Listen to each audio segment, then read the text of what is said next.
Muitíssimo obrigado, senhor presidente, acompanhando o debate aí de vocês e lembrando que a justiça precisa ser para todos. É muito importante que a gente tenha esse olhar humano sempre, mas sem vitimismo. Importante que a justiça seja para todos. E eu fico muito triste de, na semana passada, ter tido a minha voz calada, por exemplo, e eu não vi nenhuma solidariedade de alguns colegas, na sessão dos 200 anos do Senado, e ontem ter visto aí o Zé Dirceu condenado, né, desde a época do mensalão, algo assim surreal, na tribuna do Senado, falando sobre democracia. Parece surreal o que acontece no Brasil, os 2 pesos e 2 medidas. Então, eu sou muito feliz em participar da sessão, de todas as sessões da Comissão de Segurança Pública, que tem feito um grande trabalho, sim, no combate à corrupção. Ontem mesmo aprovamos projeto para que se devolva em dobro o corrupto, o dinheiro roubado. Tem que ser punido, tem que se aumentar as penas. Como também, em outros casos, a gente precisa endurecer, porque a justiça tem que ser para todos. E quem está preso hoje no Brasil, muitas vezes é um cidadão de bem. E, senhor presidente, nós vamos agora no cerne da questão. O senhor até tocou nesse assunto. Nós estamos assistindo a mais uma aberração jurídica e moral no Supremo Tribunal Federal. Está sendo revisada uma decisão sobre o foro de prerrogativa de função, mais conhecido como foro privilegiado. E eu acrescento por minha conta como um foro para a garantia da impunidade. Provarei isso baseado em dados oficiais ao longo desse pronunciamento. O último julgamento desse tema ocorreu em 2018 e definiu que o foro só poderia ser aplicado em crimes cometidos no exercício do cargo e em razão da função a ele relacionada. Agora, apenas 6 anos, o ministro, 6 anos depois, o ministro Gilmar Mendes suscitou a questão de ordem para a Corte revisar o assunto com o objetivo de ampliar sua abrangência. Não quer nada o Supremo Tribunal Federal, só quer mais poder, mais gente ficando na mão dele. A partir de agora, o investigado só perderia o foro se os crimes tivessem sido praticados antes de assumir o cargo ou então não tiverem relação nenhuma com o exercício da função. A votação foi suspensa quando o placar já indicava 5-0, com o pedido de vistas feito pelo presidente da Casa, o ministro Barroso. 4 ministros já votaram acompanhando o voto do relator, ministro Gilmar Mendes. São eles o Dias Toffoli, Cristiano Zanin, Alexandre de Moraes e Flávio Dino. Faço questão de citar alguns pequenos trechos do extenso voto de Gilmar Mendes, que pode nos dar uma luz para tentar entender o tamanho desse retrocesso. Abro aspas. O foro é uma prerrogativa do cargo e não um privilégio pessoal. Por isso, deve permanecer mesmo com o fim do mandato. Outra aspas. A prerrogativa de foro é fundamental para a estabilidade das instituições democráticas e serve para evitar perseguições e maledicências, além de impedir a insegurança jurídica pela, abro aspas de novo, flutuação de competência. Outra citação, abro aspas, é preciso recalibrar os contornos do foro e estabilizar a interpretação da Constituição.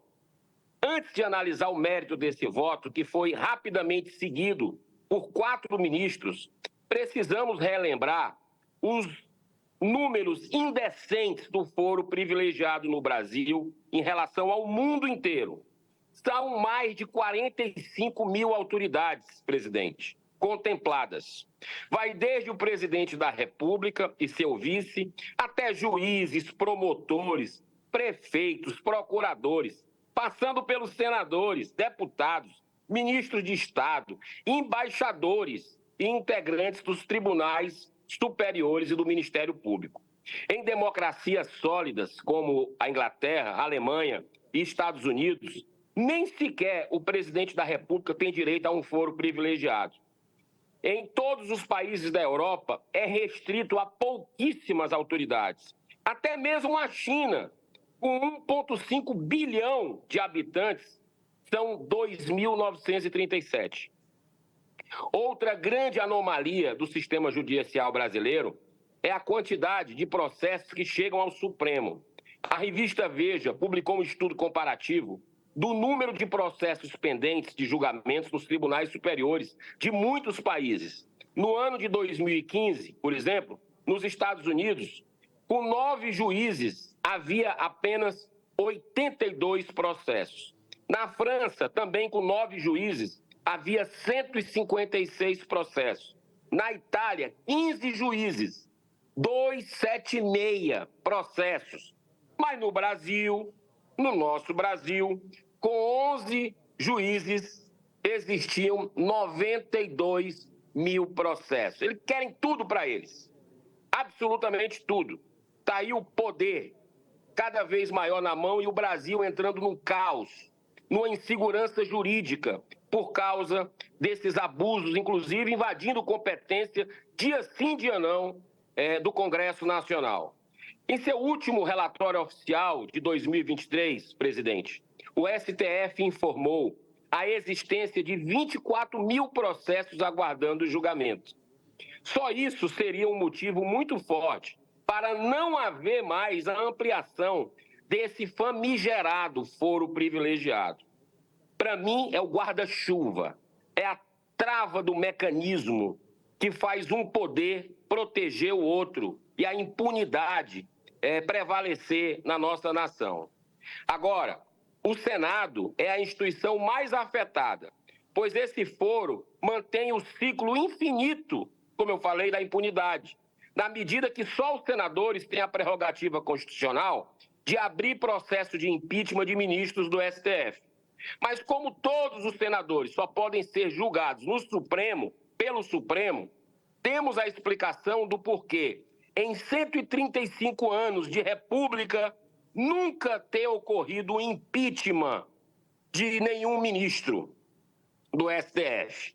E só nos últimos 5 anos foram mais de 60 pedidos, senador Estives, inclusive alguns deles, meu e o do senhor. Existem muitos parlamentares com processos de corrupção ativa e passiva paralisados no Supremo há mais de 10 anos, sem nenhuma movimentação, aguardando, talvez, a sua prescrição. E isso vai piorar ainda mais com essa nova decisão de ampliação de foro, que já tem 5 votos favoráveis no STF.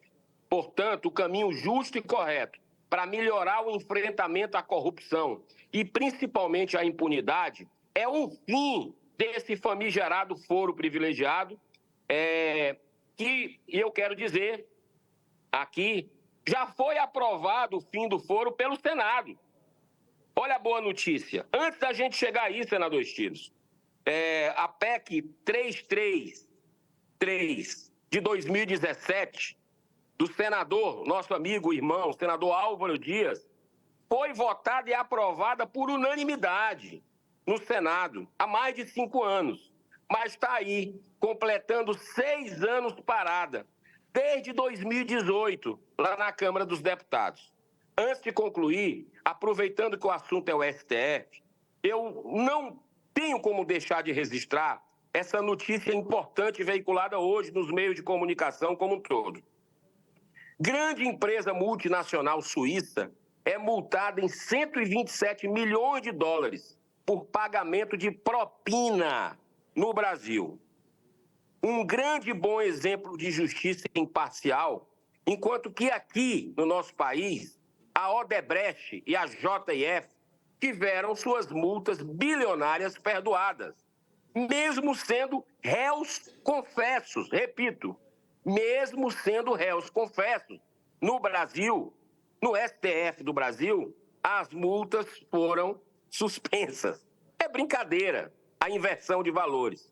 Mas nós vamos continuar fazendo a nossa parte da melhor forma possível para a construção de uma nação desenvolvida e verdadeiramente justa, onde os melhores exemplos de retidão moral venham sobretudo daqueles que detêm temporariamente o poder nesse país. Senador Stirson, essa ampliação de foro, e o senhor foi o primeiro a tocar no assunto hoje, é uma vergonha. É uma vergonha completa. E você vê aí o STF com essa questão do dia 8 de janeiro, que nós somos absolutamente contra quem vandalizou, que foi uma minoria que estava nos arredores do Congresso Nacional, que adentraram na sede dos três poderes, e que tem que ser punido, mas não com o STF arrolando todo mundo para si, né? Porque essas pessoas não têm foro privilegiado. O STF, além de querer ampliar o foro para deixar as pessoas na mão, essa que é a grande verdade, e ainda coloca gente que nem tem foro ainda, já está botando dentro do julgamento do STF. Então, é uma aberração o que a gente está vendo. A população brasileira, seja de direita, seja de esquerda, seja quem é contra governo, a favor de governo, já entendeu que o grande problema do caos institucional que a gente vive no Brasil hoje é o STF, são esses abusos do STF, e isso tem feito a imagem dessa casa do STF ir ladeira abaixo, junto com o Senado. Infelizmente, não podemos dourar a pílula, não podemos fazer de conta que não. É ruim, basta você andar na rua. Você conversa com as pessoas também, senador Stirson. A opinião que elas têm do Congresso e do STF estão morrendo abraçados juntos. Essas duas instituições que são fundamentais para a democracia do Brasil. Mas precisamos que as pessoas de bem façam reflexão e tomem as medidas de acordo com a lei e não de acordo com as suas vontades de poder pelo poder. Um grande abraço, muita paz e que Deus abençoe a todos nós.